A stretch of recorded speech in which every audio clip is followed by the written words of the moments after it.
I would just like to thank everybody who's present in this discussion, and I hope we're going to have a fruitful discussion.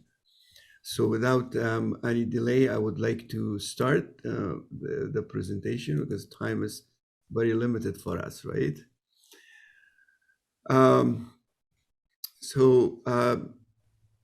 Today, I believe I was asked to talk about CyberPatient, but before talking about CyberPatient, I thought it's important to understand about the virtual medical education, because I think this event is organized mostly by universities who are into virtual medical education. So to start this discussion, perhaps what I would like to do is to have the main goal of our discussion, which would be very simple. Is virtual medical education visible? If it is, what would be the most effective strategy to do that?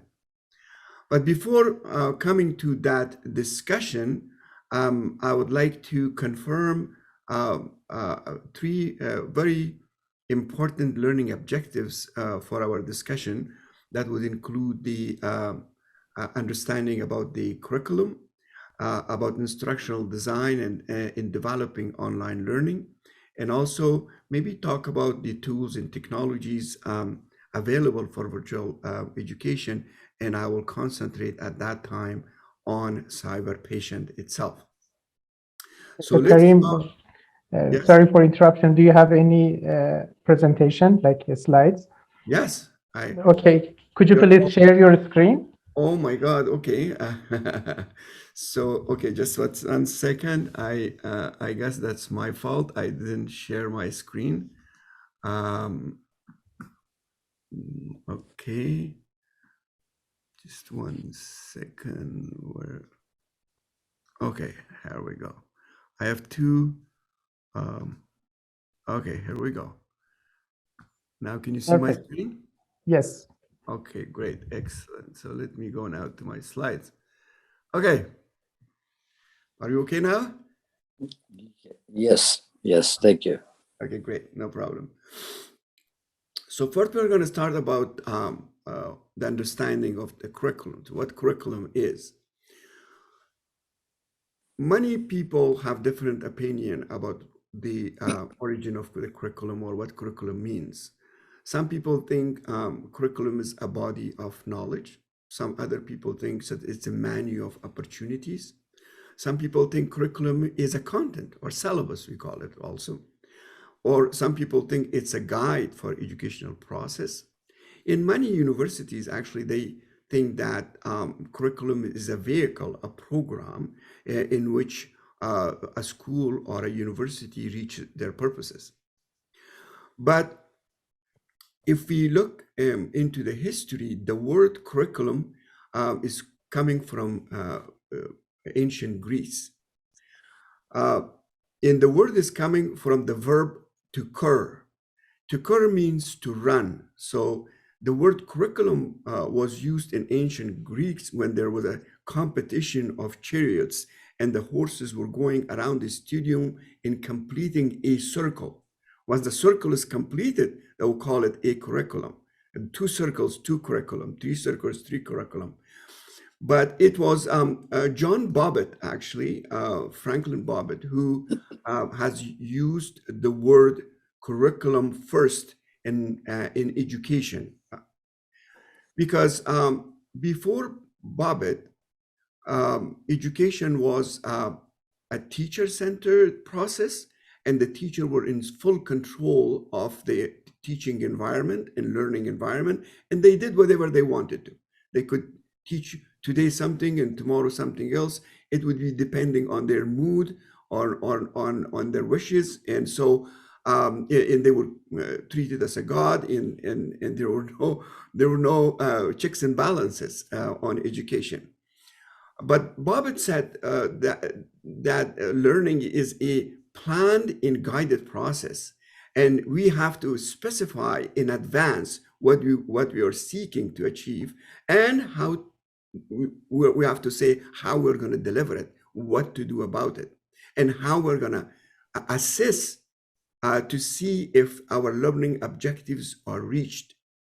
So introducing this circle of for teachers and for education as a whole to have a learning objective and then deliver that learning objective, and also to assess and see if we reach that learning objectives. So the full circle to come back to the same point. That's why he called it a curriculum.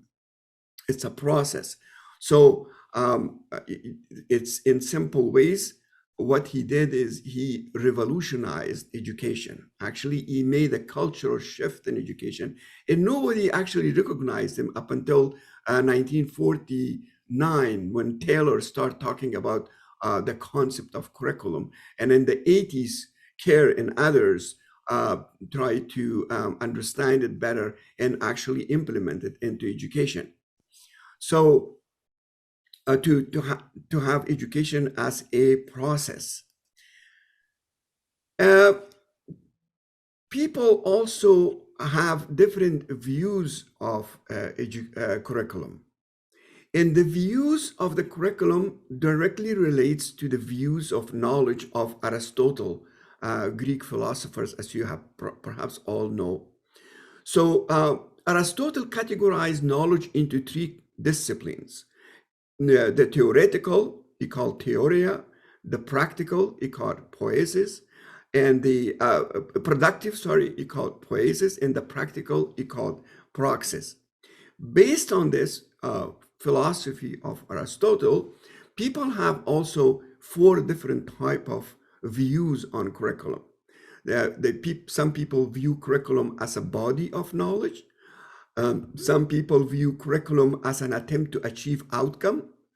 And some people view curriculum as an educational process, what's happening in the classroom. And some people as praxis, practical deliberation. So I'm just going to give you a few understanding of these four different types of views so that we would understand a bit better. People who views curriculum as a body of knowledge or theoretical, they think that curriculum is the content.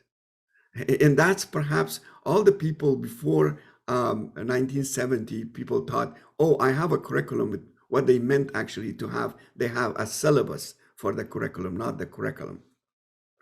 But they viewed curriculum as a body of knowledge. In the 60s and 70s, new ideas come about vocationalism and vocational schools or competency-based education, where the people viewed curriculum as an outcome to achieve outcome, and that's the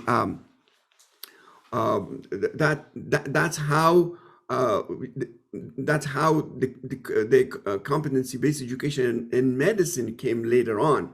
But the productive curriculum was designed perhaps in the 60s. And it included the learning objectives to set, a plan to draw, then apply that plan, and then measure the outcomes. So people who look at curriculum as a process, for them it's important what's happening in the classroom. So in the classroom, we have the interaction between teacher, student, and knowledge.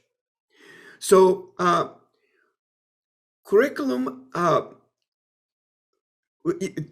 that's why they believe curriculum happens in the classroom. It's not about the knowledge you gave to the students to deliver.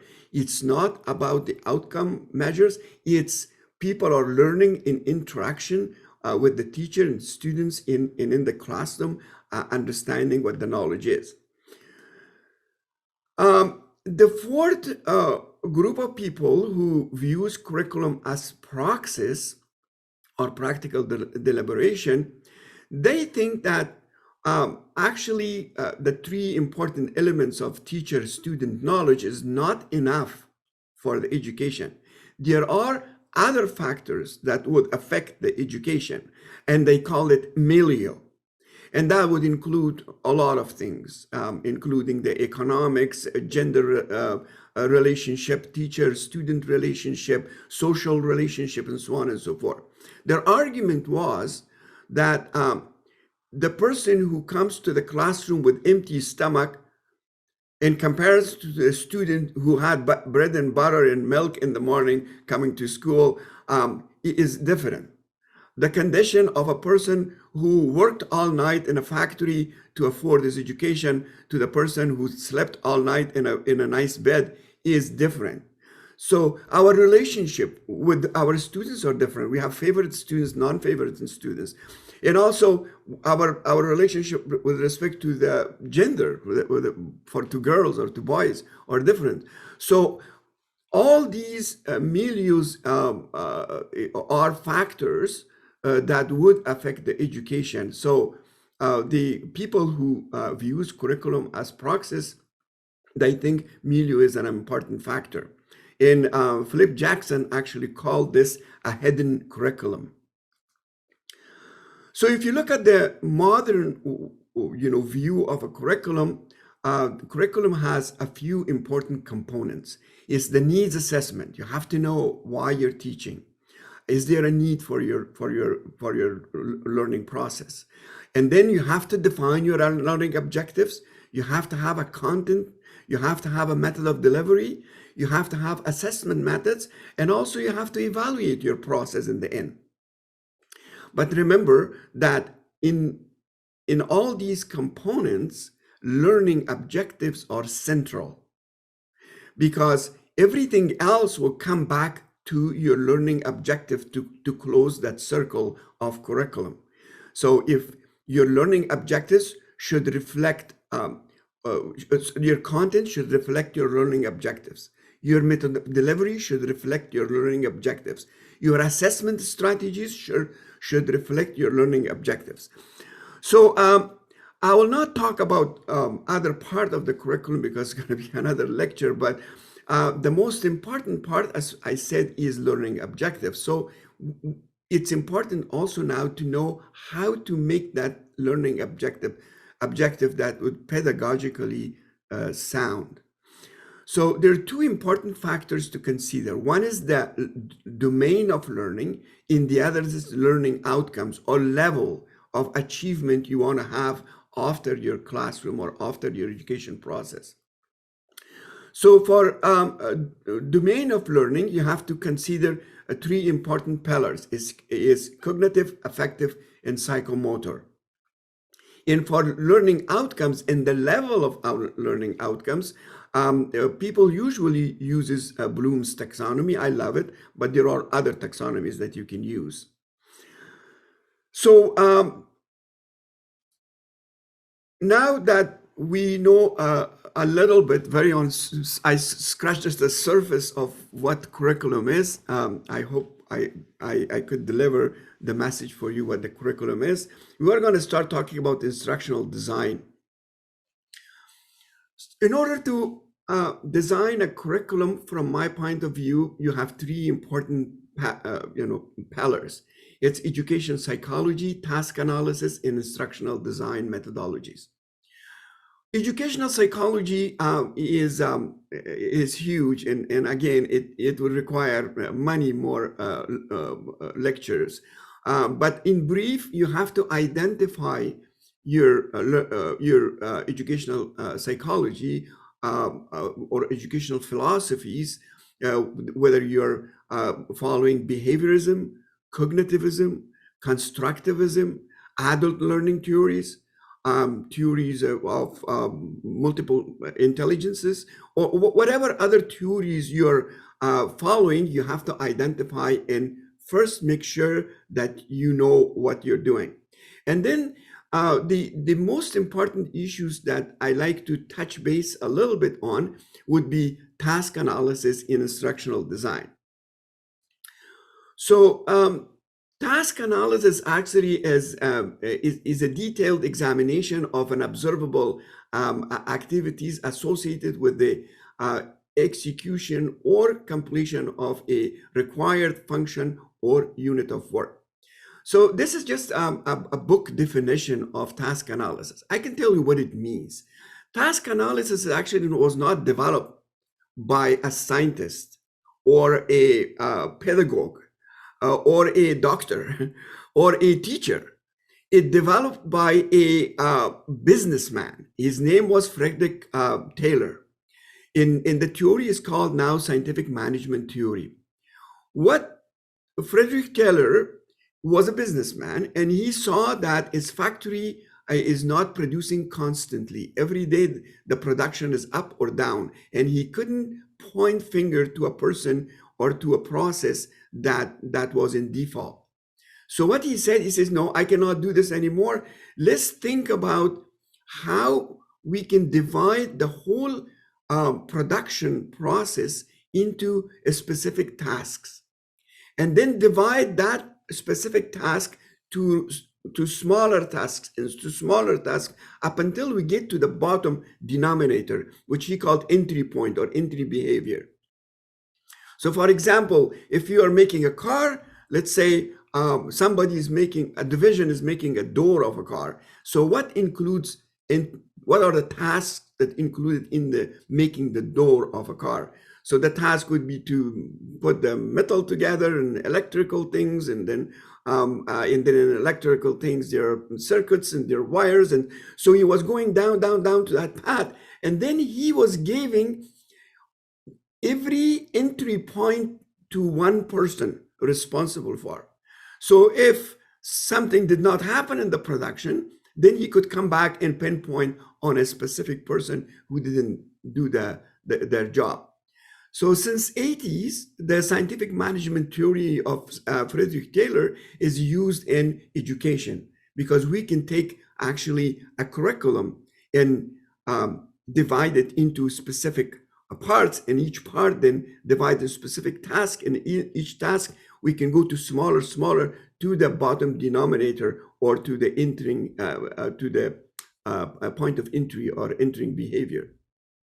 This is more practiced and more used when we start doing competency-based education.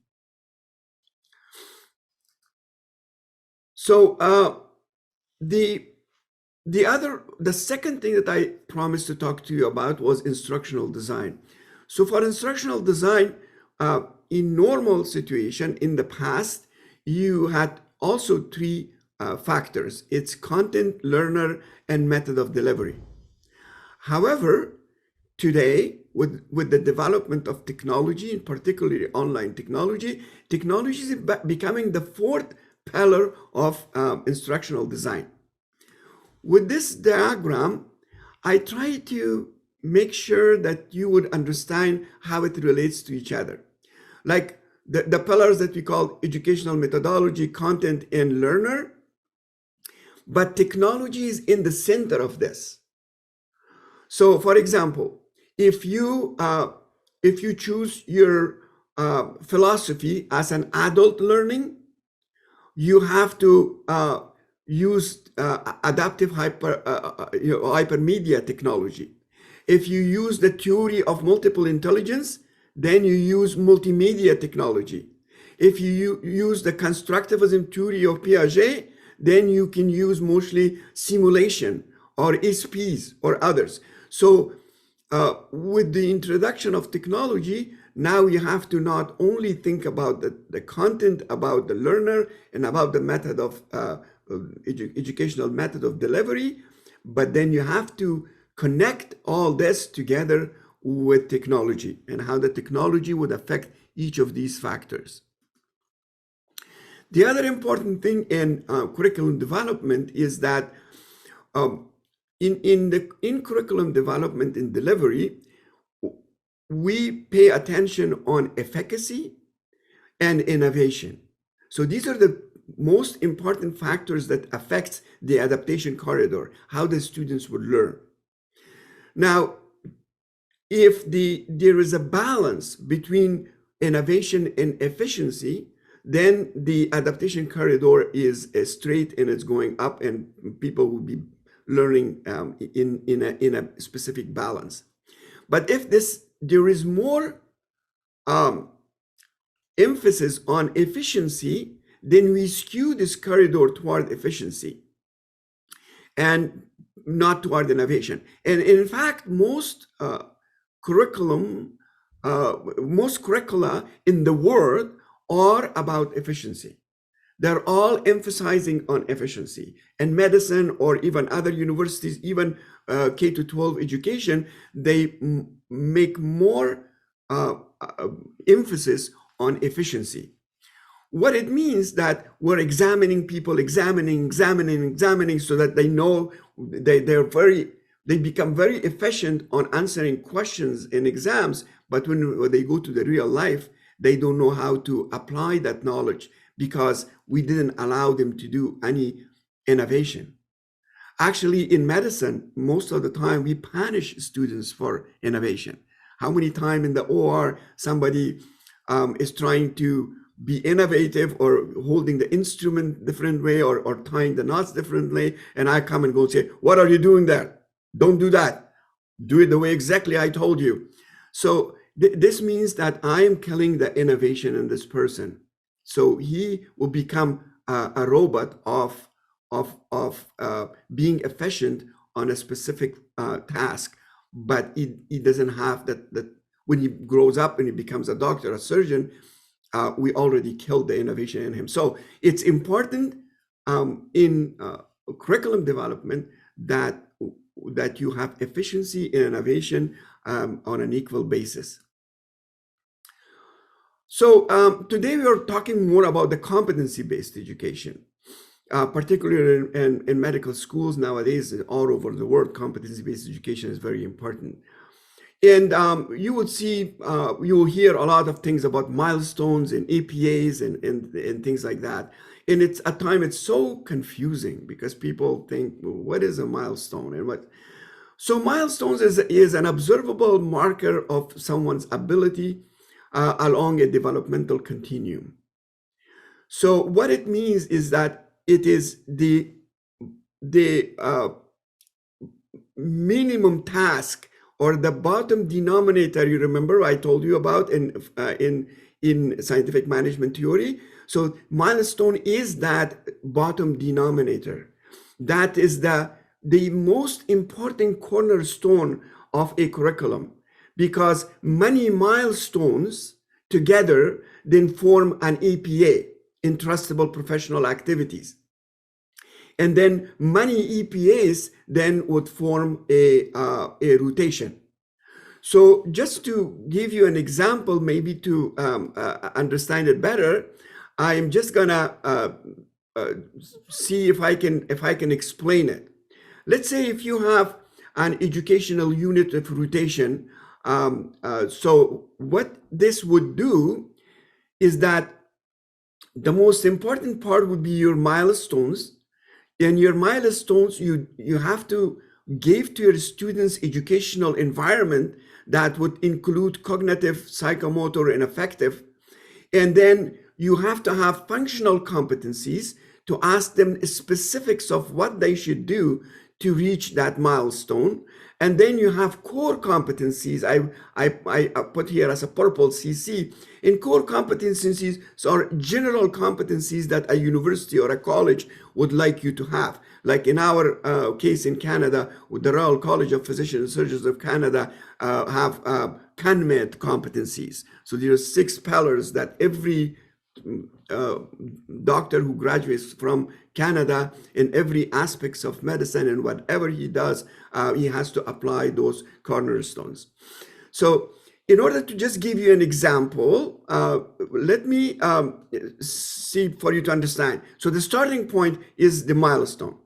So what we do is for example, if we have a educational rotation in internal medicine, and in this rotation, we would like to have the EPAs for history taking, for physical examination. We have EPAs for decision making, differential diagnosis, management, therapy, follow-up, all those things, right?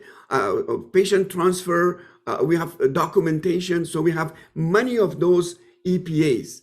But then every of those EPAs would consist of several milestones, right? So, for example, one of the milestones could be physical examination, right?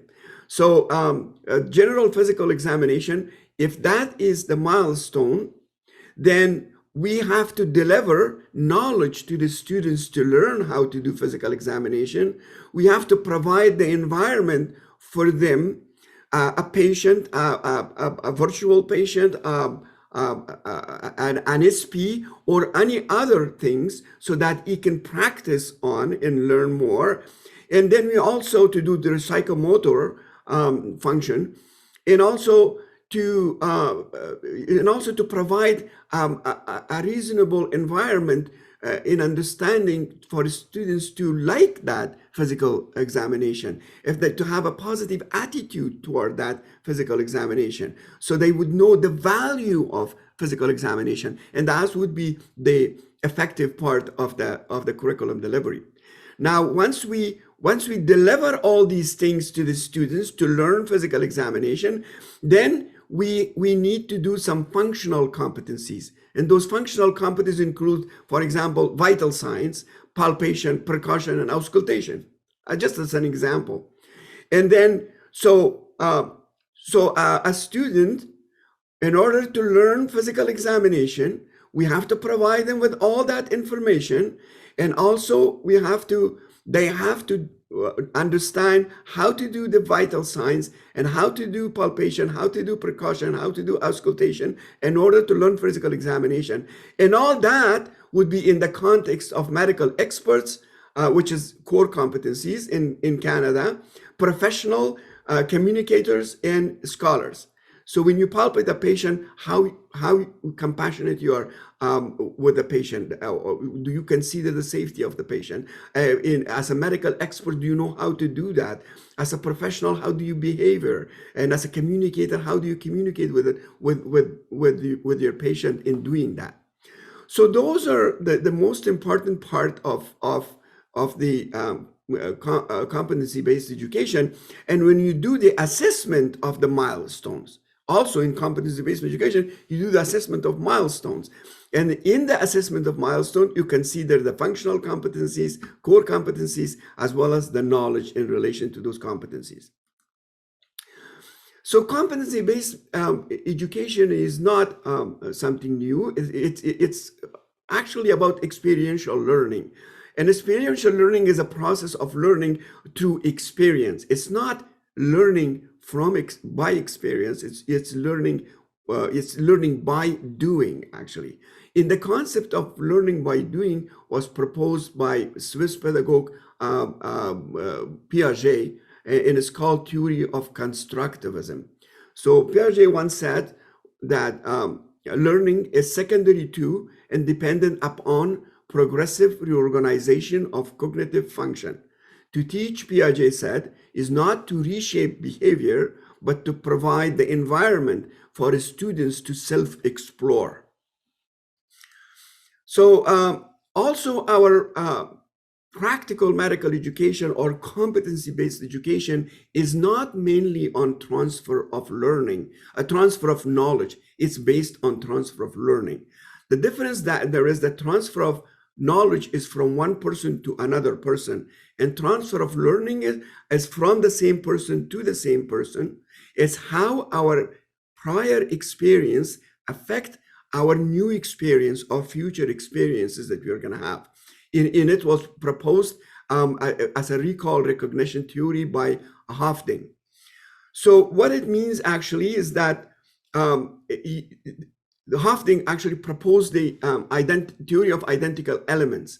So what he was saying is that if we did something in the past, in our brain somewhere, that some neurons in nodes in pathways would cluster together and form a somatic network, and it would be stored somewhere in our brain.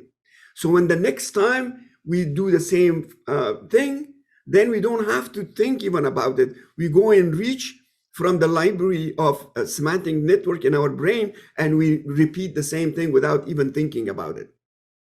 But the question came here, like how, yes, it's true if they're identical, but how if it's a little bit, if the present experience or future experience is a bit different than the past experience we have.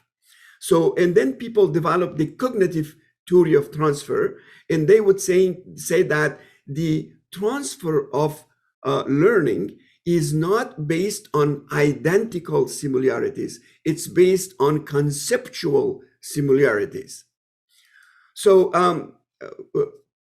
Chan in 1993 actually published an outstanding paper. You can read that, and after that, there was many other papers were published after him. He actually developed the cognitive stages of transfer. And he identified 4 stages of transfer. It's orientation, coaching, tuning, and routinization. So, for example, I'll give you an example. As a surgeon, I always give my surgical example. If I'm going to the classroom and teaching my student knot tying techniques, they already know how to tie their shoelaces. So they have some semantic network there by doing all their life, they're tying their shoelaces. Now, when I come and explain to them about the complexity of surgical knots, then the brain goes and bring those information or those semantic networks that have similarities, that conceptually similar to that. And then in the process of orientation, they recognize, oh, I know that, but this is new. I don't know how to do that. And then I'm gonna do the coaching with him and take their hands, and then they do the knot tying techniques, and there's more neurons and more pathways would solidify with the one that was there before, and then they practice for tuning and to make it more precise. So you lose some of those neurons and some of those network components, and new component networks would be solidified up until it becomes a routine for you. What's called routinization or solidification of knowledge for students. And then you don't think, actually, you do the knot tying without thinking, like you have seen surgeons doing like 100 knots in 5 minutes with not thinking about it. Now, the problem with medical education is that all these 4 stages of transfer is happening in the OR or in the with the patient in the ward, which is very expensive, time-consuming, and also it jeopardizes the safety of the patient. Now, what we are proposing is that if we can take the first 3 stages of orientation, coaching, and tuning, which is the most dangerous time for the patient, and do this in a virtual simulation environment or in a lab or other places outside the clinics, and then we can go, once we know that they are now fine-tuned, their psychomotor skills, their cognitive skills, everything they have is fine-tuned now, and they can do this task or this competency, then we can transfer them to clinics so that they can practice really on patients without harming them, and would make the education process much more effective. Now, this way, if we bring all 3 first stages of transfer in the virtual environment, I think medical education would greatly benefit from that, and the patients would be more safe. So now that we talked a little bit about the instructional design, we can talk about tools and technologies. So there are many tools and technologies in the virtual environment for medical education. There's hundreds and thousands. So I don't want to talk about all of them, but I try to categorize them for you. And in my understanding, we could have we could categorize or classify this into 4 different classes. It's digitized information, which include digital text and video and web objects and interactive web objects, and a learning environment, which includes learning management systems. There's many of them now out there, virtual classroom and virtual chat room that could be text chat or voice or even video. We can have virtual simulation where we can learn the skills in low fidelity virtual simulators, or maybe high fidelity virtual patient simulators.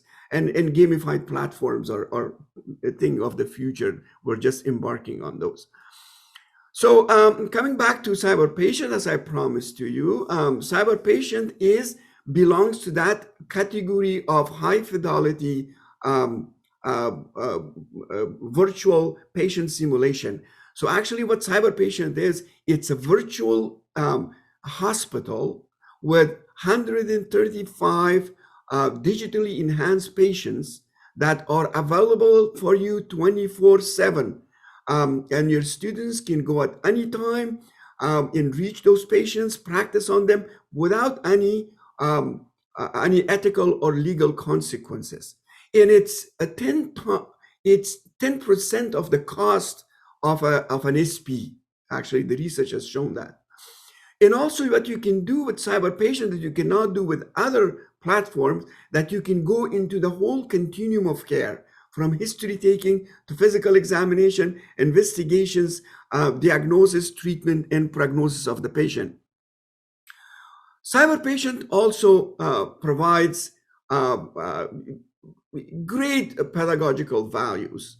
And just to list a few, I can say that it's student-centered, it's a competency-based education, it's accommodates style of learning, improves decision-making abilities, improves experiential learning by doing, improves compiled thinking of transfer of learning, and provides a solid base for transfer of learning. So we have done a huge number of research projects with CyberPatient. Many of them was done in Japan in the past, that you see here, that shows CyberPatient is much more significantly better than traditional learning, particularly for those for lower achievers, not higher achievers. We have also done to compare CyberPatient with standardized patient, and it looks like it is better than a standardized patient, but it's also 90% cheaper than a standardized patient. In Kazan State Medical University, they have did the assessment of students after using CyberPatient, and in the opinion of students is that it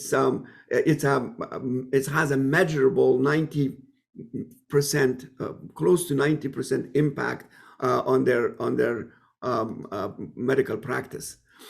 So there are much more papers are coming into publication. 2 papers from the Shahid Beheshti University in Tehran, Iran, and also the Virtual University of Iran have published outstanding papers that shows the benefits of CyberPatient. You can, just for the interest of time, I'm just going to go fast, but you can read those papers. I encourage you to go and read those papers. And also the Virtual University Medical School in Iran did a summer school for students, and the results are outstanding. They're in the process of organizing it and publishing it.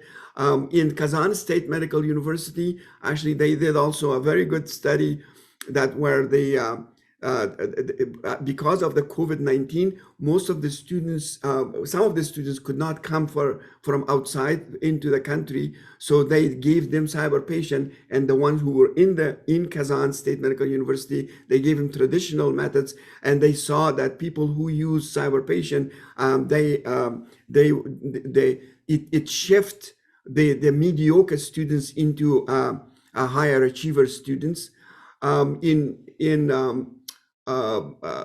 Bulgaria, Kostadin is a PhD student who actually look at the knowledge retention with CyberPatient in comparison to the traditional and also to high fidelity physical simulator. And he found that it's equivalent, it increases significantly more than traditional methods, and it's equal to high fidelity simulator. However, the knowledge retention is significantly better with CyberPatient from both methods. I think we're coming to the end of our discussion or my presentation for you. So we talked about the curriculum, what curriculum is and how curriculum is developed, and also we talked about some other technologies available for virtual medical education, including CyberPatient. Now I would like to have an interactive, if possible, discussion with you guys to answer these two important fundamental questions. Is virtual medical education visible? And what will be the most effective strategy if they are? So I don't have actually a pooling thing so that I can ask you these questions, but I don't know if you can raise your hands because it's a webinar. You cannot raise your hands either. But let me tell you my opinion, and you can think about it yourself as also. So in my opinion, when you look at all the technologies that I described for you, taking into consideration our technologies, I believe that virtual medical education is, if we think about virtual medical education without any other methods, it's at this point, it's impossible. It's mainly impossible because we don't have the physical or virtual technologies that would replace a patient. Nothing would replace a patient. Even technologies that we have right now, like the high fidelity virtual simulation that we have, CyberPatient, it has its limitations because technology has its limitations. To make this like a real human being, to palpate and to actually do it, theoretically it's possible, but the technology is not there. So you have to have a very high fidelity 3D environment that would require enormous amount of computational power that we don't have now, and perhaps for the next 50 years we will not going to be able to have it. And then you have to have haptic technology developed so fine so that you can go inside the computer screen and actually feel the tissue and feel the tumor and feel the hardness of the abdominal wall or whatever you want to do. So at this point, perhaps the best thing is to do a blended virtual education. So all virtual universities, from my perspective, it's an outstanding idea to have a virtual medical university, but should have a blended curriculum. So what I'm saying for blended is that we have the outstanding now digital information. We can deliver digital information, no problem. We can have a digital environment, no problem. We can have virtual classrooms and so on and so forth. But when it comes to the high fidelity simulation, when it comes to patient experience, we have to send the students then to a hospital to get the real experience with the real patient. Now, what I would say that the most closest, perhaps the most advanced education uh, that would use this technology is aviation, in the aviation industry. Aviation industry is perhaps the gold standard at this point for medical schools to look for. In aviation industry, to train a pilot, 70 to 75% of their curriculum is on simulator. But they have very, very sophisticated simulators. I have been in one of those simulators in Montreal because Canadians CAA company called CAA has the best simulator in the world. And I have been in the plane, and I have been flying actually a plane. It is so realistic that's unbelievable. I don't want to take much of your time, but it is it's a whole other experience. Now, so if 75% of their learning is on simulators, the other 25 or 30% of their learning is now not on on lectures and things. It's mostly now on virtual environment. So if we improve the digitized information in virtual learning environment, and we adopt that from aviation industry, and also to take to build virtual simulators that would be very close to reality, then yes, slowly we could move toward virtual medical education.